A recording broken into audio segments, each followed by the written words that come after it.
Hello, and welcome to Her Success Unleashed. I'm your host, Charantine Botley, and have we got a lineup for you today? My first guest today is Deborah Evans. She's affectionately known as the Silver CEO. Ms. Evans is a former VP and senior underwriter of a Fortune 500 company, and she worked there for over 20 years. Deborah has been able to retire herself at the age of 50 in order to build her own family legacy. Today, as a mom, a successful CEO of a wealth management firm, real estate investor, published author, wealth strategist, master coach, she's dedicated to educating, consulting, and coaching women on how they can unapologetically create financial freedom and wealth. Debbie is a powerhouse in her own way. She has been working for a very long time. Affectionately, she has been providing information to business owners for years. But as a CEO, she's telling us how to do it strategically. So I'd like to welcome her today. And Deborah, welcome to Her Success Unleashed. So good to see you. Hello. Thank you for having me. Welcome. Such a pleasure and honor to be here today. Thank you. So tell us a little bit about the Silver CEO.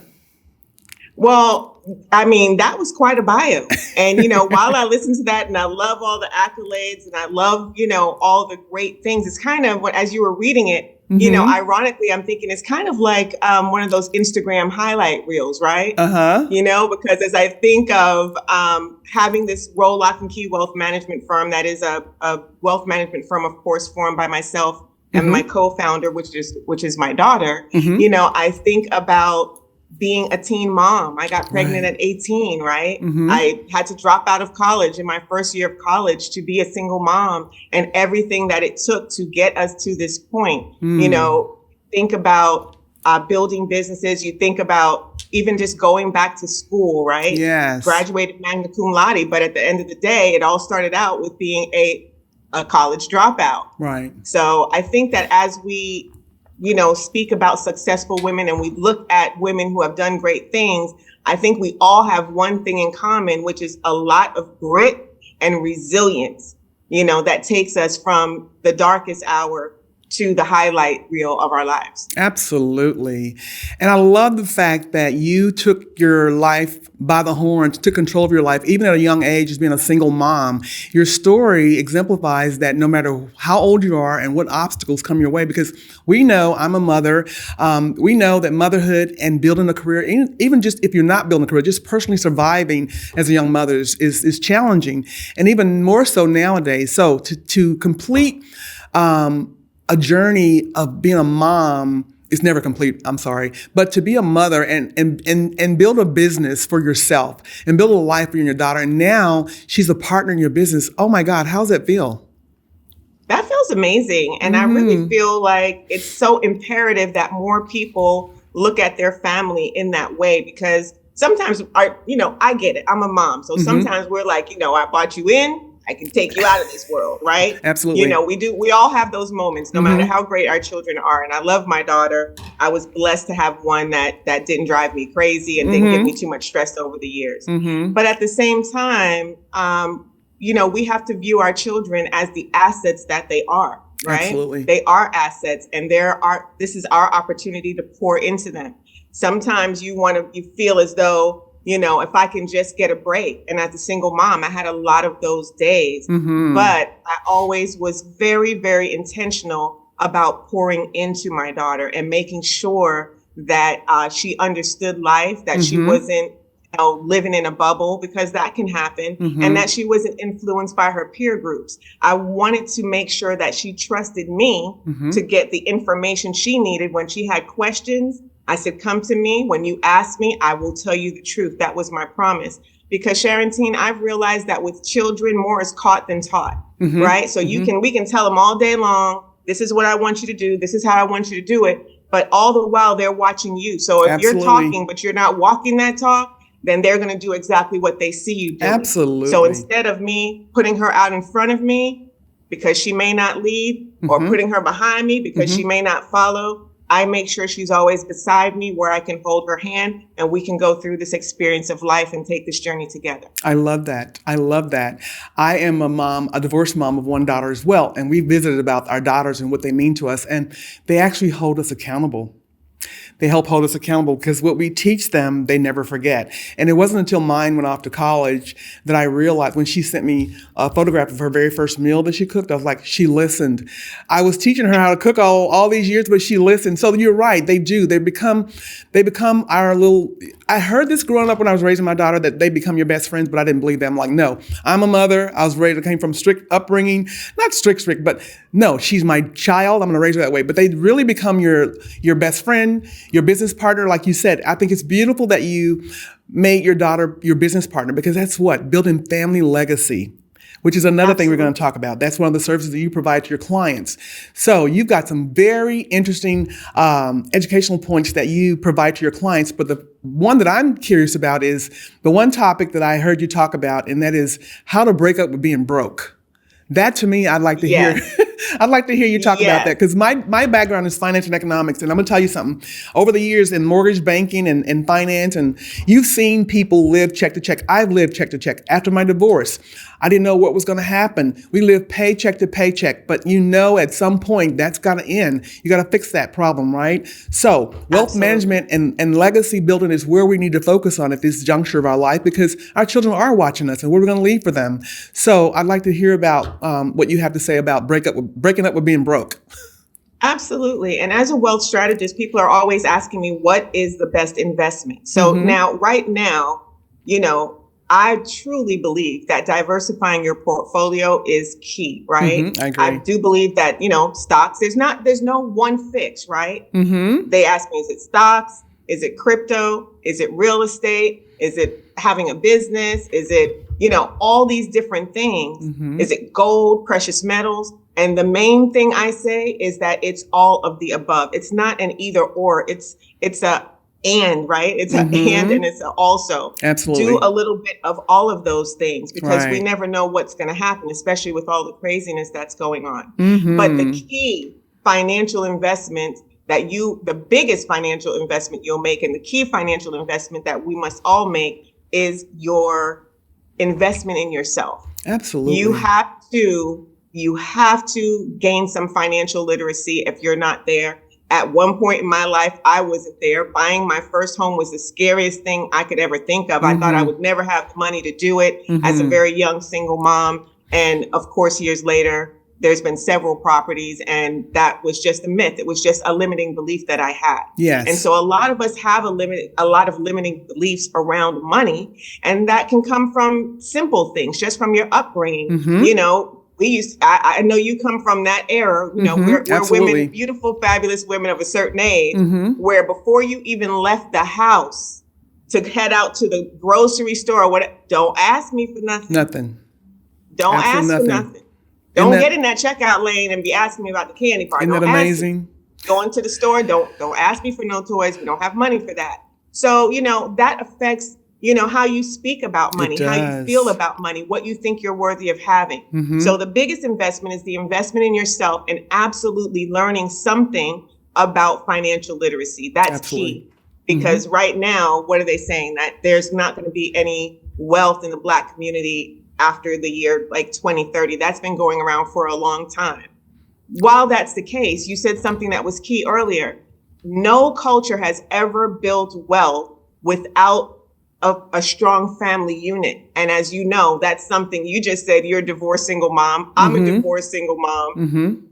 This is part of the problem, right? It is, truly. This is part of the problem, being able to build that wealth and leave that legacy. Absolutely. You touched on some key points in there as well.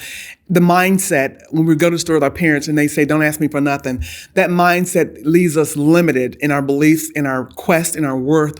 And so it wasn't until I was an adult that I had to revisit my worth, because you make decisions based on what you think and you believe your worth is. And if you don't think that you're worthy of that, then you won't do very well at all. So I think that it's imperative that we tell our children that we have them in a community where they can receive what they need to hear growing up, but tell our children that you're worth whatever you want in life. You're invaluable. So remember that when you're making decisions. When you make decisions, don't doubt yourself. instill in them, nurture your children what they are capable of doing, and then they watch us and they walk in our footsteps. So wealth building is key in this era right now. Why? Because we started behind the 8 ball, and we have to make sure that we make up for where we've missed out and left out. So building and teaching is powerfully important in our community, and making sure that our children come equipped with the decisions that they need to make the right decisions in life. And speaking of worthiness and value,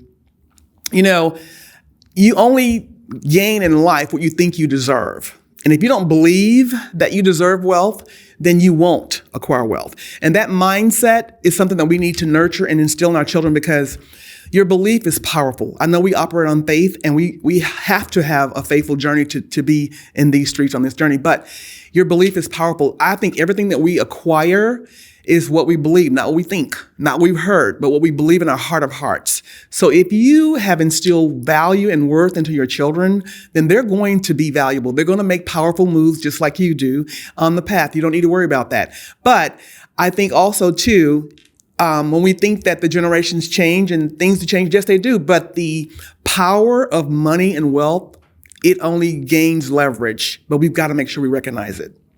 So another topic that I wanted to touch on with you is the boldness and owning your confidence when you're talking to your clients. What does that look like? Well, I love that question because, there's a lot of things that people can do, but they won't do because they don't feel confident, right? Mm-hmm. And people ask me because I'm, you know me, Sharon T. I am not scared to speak up. I'm not scared to show up. Like, I'm that chick. Like, I'm going to come in with just come in and shine with my full energy. Mm-hmm. I believe first and foremost, confidence comes from two things. Number one, competence. Like knowing what you are speaking about, understanding the value that you provide, and as you just said, your own worth. So I think that the more competent you are in a specific subject or area, the more confident that you'll be when presenting it or speaking about it, right? Absolutely. And how you show up. But the other part of that is, the root word of confidence, confide, is with and fide trust. Trusting yourself. How much do we actually trust ourselves? We know more about ourselves than anybody else, right? Absolutely. So we know how many times we've kept our word to ourselves. We know how many times we've broken our word to ourselves. And sometimes we'll say something in the back of your mind, you'll hear this little voice like, nah, you didn't do that last time and you ain't gonna do it now. Absolutely. You know what I'm saying? It's right there just checking you with every I am affirmation. No, no, you're not. So we have to check that, and we have to, that's why that, that theory, principle of small wins is so important. Like we can just have a short 2 or 3 thing to-do list every day that we get up, and the smallest things, the most minute things. It could be get up and, take a shower and, journal for 5 minutes. Like it can be very small things, but with the mind, when we do something and we follow through and you understand the return on finish, right? Absolutely. People think about the return on investment, but it's actually finishing the things that we start. Absolutely. That really gives a huge boost of momentum to everything else that you're doing, because it's the principle of small wins. Every time you get a win and you complete something, now you gain that momentum of completing. And that's really, a huge problem for a lot of people, is that they don't keep their word to themselves and they don't finish the things that they start. Absolutely. And I think that's so key. I went on this journey last year, as I was telling you, I revisited my why. And what I had to come to terms with is everything that I work for in life adds value to where I'm going. I have to put it into perspective where that value goes in my ongoing decisions, right? But I had to admit to myself that I needed a different prayer life, because I knew what I wanted, but I revisited God. I'm like, am I praying right? It wasn't until I really took the focus off what it is that I was utilizing, the resources that God had given me. I was one of those old school Christians where I would go and I would like, I don't want to bother God with this. I don't want to bother God with that. He gives us enough resources for us to know that we're on point. He shows us, he directs our path. So I relied on that, and I realized that I had been, as we were little kids, told, not to ask me for anything, operating on a scarcity mindset, right? It wasn't until I revisited myself and I said, you know what? You're abundant. You may not have $1 million in your bank account, but you've always said you wanted to be a millionaire. Well, I'm gonna tell you this short story. You know how you go in Social Security and you apply for you check your Social Security, go into that site, and it shows you your Social Security earnings for your whole work history, right? And it was showing millions, and I was like, God, you really got a sense of humor. I wanted to see millions in my bank account, not what I've earned over the years. It was so funny. But it made me realize something, Debbie, that wealth is what you perceive it to be, okay? You may have $1 million in the bank.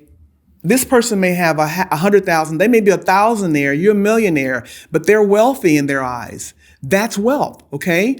You define what your wealth looks like. And so when you're teaching your clients and talking to your clients, and even myself in the past, everyone has a different level of success. We want to meet them where they are and celebrate that level of success. But we want to share those stories in hopes that someone can gain something from my story, your story, and so forth and so on. So when I thought about your topics that you offer to your clients about having that CEO boss move mindset and the bold mindset, that comes from confidence. When you know what you're operating with and how you're walking, then you're going to move that way. I love the way yes, I love that. So that confidence that you speak of and that you exude in your clients, I love it. So as far as entrepreneurship and building success, is there anything you want to share about your story that you didn't think you'd see your way out of? Yeah, I think that people look at me now and they say, well, we have Lock and Key Wealth Management Firm, and it has a very vast suite of services from corporate taxes to accounting and bookkeeping and life insurance and estate planning. And we have a tech team, which is what my daughter heads up. We have global clients. We're virtual. We're all over the country, and all over the world now, thanks to God, that was something that we always prayed for. And then it happened about 3 years ago. But, when I first embarked on this journey, all I knew was that I wanted to retire at 50. I wanted to get out of the corporate, get off the corporate hamster wheel and start doing something for myself. I had a beautiful corporate experience. And the thing for me was I just, I took everything that I learned over those 20 years and brought it over to this side. But I didn't know what I didn't know. And that's the problem with a lot of people, or the situation they find themselves in. You just don't know what you don't know. As long as I go out here and I do what I do best, and I make as much money as I made in corporate, which was an extremely good salary, I'll be fine. And it takes so much more than that. That's a very naive way of thinking. It is. I didn't have any other entrepreneurs around me. So I dove in feet first, and both feet, and ended up gasping for air. I had no idea that it was going to be so tough, that it was going to be so challenging. And when we started our wealth management firm in 2018, it started off as a virtual firm with the concept and the intention that this was going to be a very convenient experience for people. They didn't have to go into an H&R Block after working all day with the kids hungry. You can do everything from the privacy of your home, the cybersecurity, very tight. We take that very seriously. So there's, it's private, it's secure, and we're going to give this white glove experience. And when I first started, for one, I was very afraid. Even though I spoke this into existence, when it came time to actually leave that corporate job and that good salary, there was a lot of fear. Of course, there was a lot of fear behind that decision. Not sure. What if I don't, what if I can't do this? What if I don't earn the income that I need to sustain myself and my family? And then nobody understood why I was doing a virtual wealth management firm in 2018. They were like, why? Why wouldn't you just have an office and people come in? But, it wasn't just a good idea. It was a God idea. Right. And so as, God pushed me and I came kicking and screaming, no, how about next year? How about next year? He kept saying, do it now. Oh my goodness. And I did. I moved in faith. Like you said, I moved in faith. It was very scary, but who knew? I had 1 full year of business.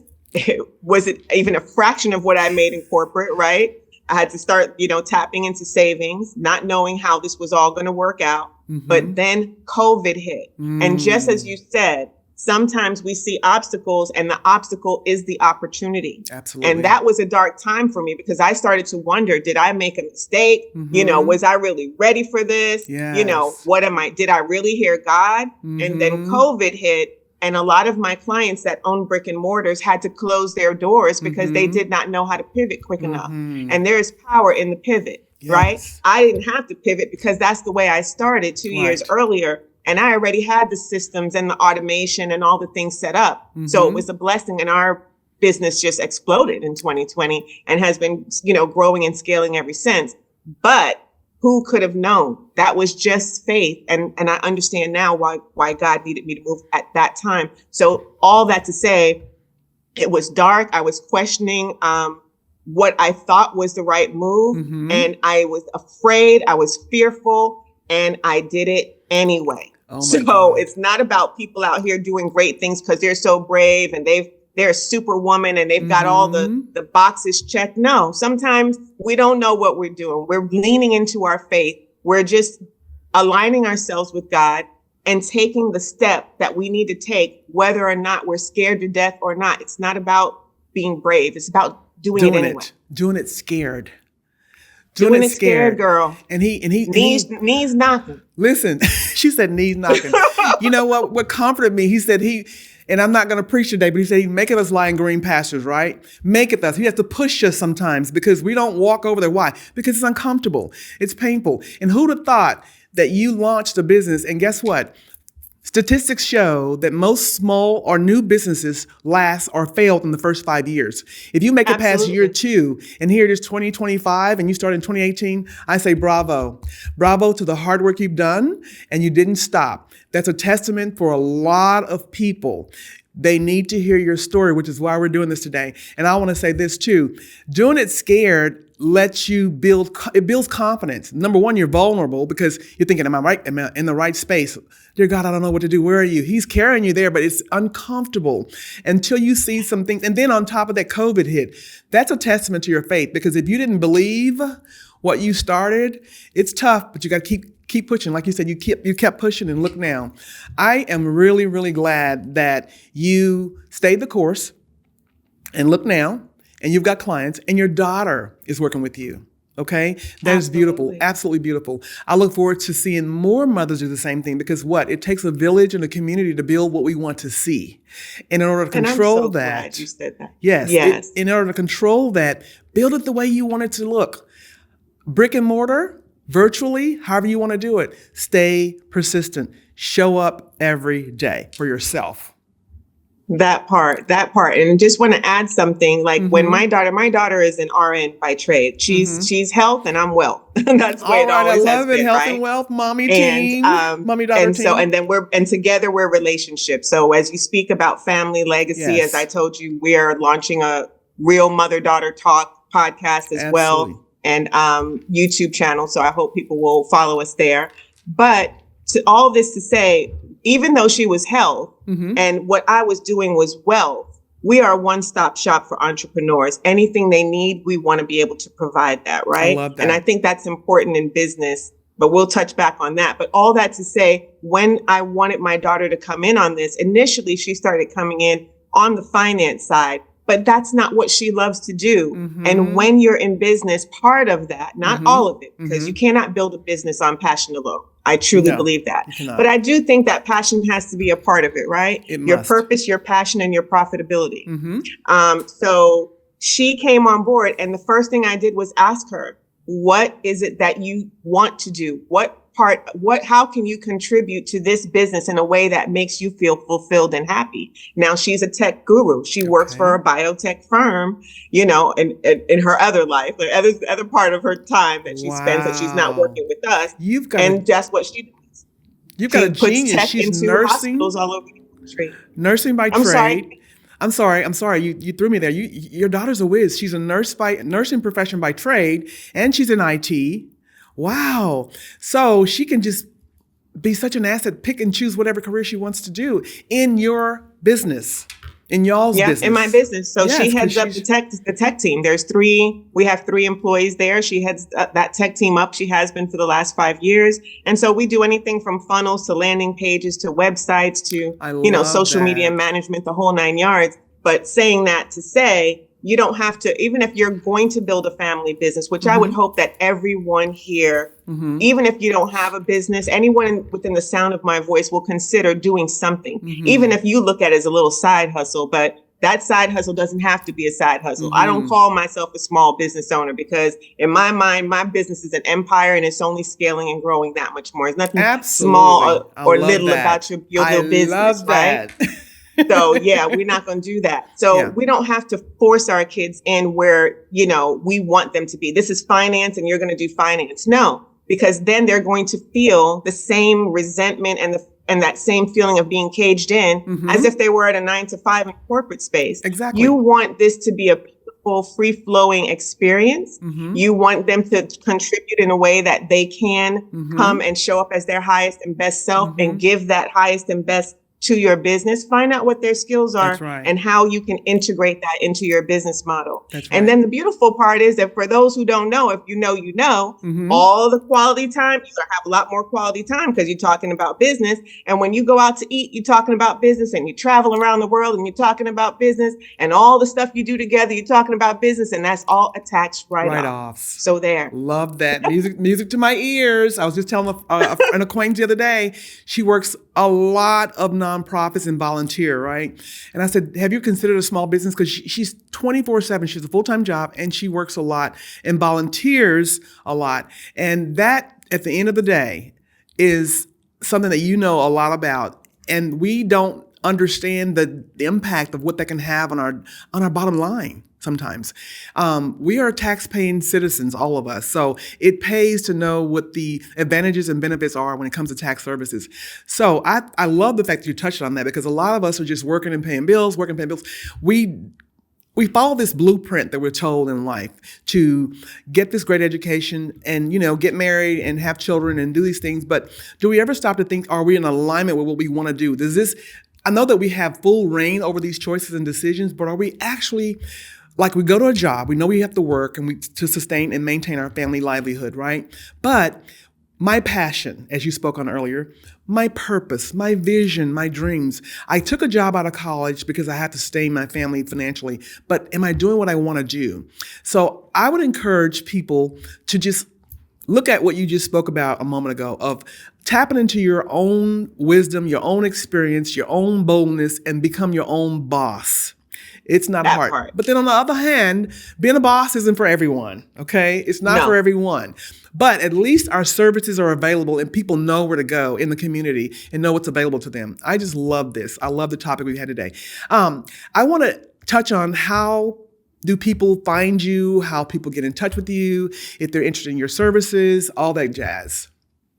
Beautiful, beautiful. Well, first and foremost, you can go to our website, which is, we're Roll, Lock, and Key Wealth Management Group. So it's going to be RLK Wealth Management is abbreviated mgmtgroup.com. And I'm sure we'll have that in the comments for you, or in the caption. We will. And then also you can catch me on social media. I have the Silver CEO as well as RLK Wealth MG. I love that you took the time out of your day today for us to have this girl chat. You're a dear friend to me. I remember when we sat down and met your daughter, we were on a business trip, and I just remember how intentional you were about your community, about your work that you do, and it shows. It really shows. And I think that people can be calm and relaxed knowing that we're just two girls that grew up with, came from the other side of the tracks, but we saw a vision, we believed in ourselves, and we're doing it. And I want to salute the work that you're doing through your business, Silver CEO. I want to salute the education you're doing in the community. I want to congratulate you on the business that you're building with your daughter, your family, and showing others how to build wealth. And I'm sure you're going to be contacted. Even me, I'm going to be one of your clients, but I'm sure you're going to be contacted. But thank you again for taking the time out of your busy day. And I hope that the viewers will see that we're just ordinary people with a vision, a dream, and that it's attainable. It's attainable. Your success matters, and keep going. I wish you much success in the future. And thank you again, my friend. God bless. Thank you so much for having me, Sharon Teen. You're God bless you welcome. too. Have a great day. You too. Take care. Bye-bye.